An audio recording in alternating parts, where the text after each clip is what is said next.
السلام علیکم ورحمۃ اللہ۔ اعتکاف کی حالت میں اگر حیض آ جائے تو کیا عورت کا اعتکاف ٹوٹ جائے گا یا وہ جو دن بقیہ ہوگے وہ مکمل کر کے ہی اعتکاف سے اٹھے گی؟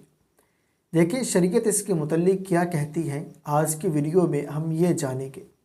پہلی بات تو یہ ہے کہ جب عورت کو معلوم ہو یہ بات کہ مجھے ایام حیض والے اعتکاف کے دنوں میں شروع ہو جائیں گے یا آ جائیں گے، تو بہتر ہے کہ عورت اعتکاف کے لیے نہ بیٹھے۔ 2 دن وہ اعتکاف کرے گی، پھر اس کو حیض آ جائے گا تو پھر اٹھنا پڑے گا، تو نہ بیٹھے گی۔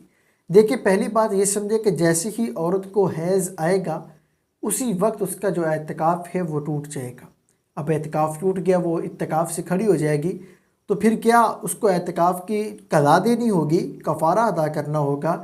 اس صورت میں عورت کیا کرے گی؟ اگر قضا ادا کرے گی، قضا دے گی، تو کیا اس میں روزے رکھنے ہوں گے؟ کس ٹائم وہ قضا دے، کب دے، یہ بات سمجھیے۔ پہلی بات یہ آپ ذہن نشین فرما لیجئے، جیسے ہی حیض آئے گا اعتکاف کی حالت میں عورت کا اعتکاف ٹوٹ جائے گا۔ اس کے بعد عورت نے اعتکاف کیسے کرنا ہوگا، اس کی قضا کیسے دینی ہوگی؟ آئے ایک فتاویٰ میں پڑھ کے آپ کے سامنے رکھتا ہوں، جس کا جواب یہ ہے: اگر دوران اعتکاف عورت کے ایام شروع ہو جائیں تو اعتکاف ٹوٹ جائے گا۔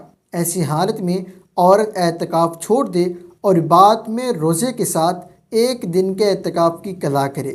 سال کے جن دنوں میں روزے رکھنا منع ہے، اس کے علاوہ کسی دن مغرب سے دوسرے دن کے غروب آفتاب تک 1 دن رات کے اعتکاف کی قضا کرنی ہوگی۔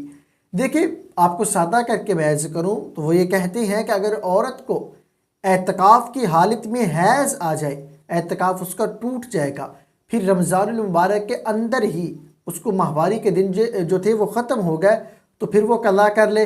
اگر عید کے بعد اگر وہ ایسے دن گزر گئے جن دنوں میں روزے رکھنا منع ہے، اس کے بعد عورت کیا کرے کہ 1 دن مغرب کے وقت وہ اعتکاف کے لیے بیٹھ جائے، رات بیٹھی رہے، اگلے دن وہ روزہ رکھے گی، پھر اس کے بعد غروب آفتاب کے وقت وہ اعتکاف سے اٹھے گی، تو یعنی کہ 1 دن اور 1 رات کا اعتکاف ہو جائے گا، تو اس کی قضا اس کے ذمے سے ادا ہو جائے گی۔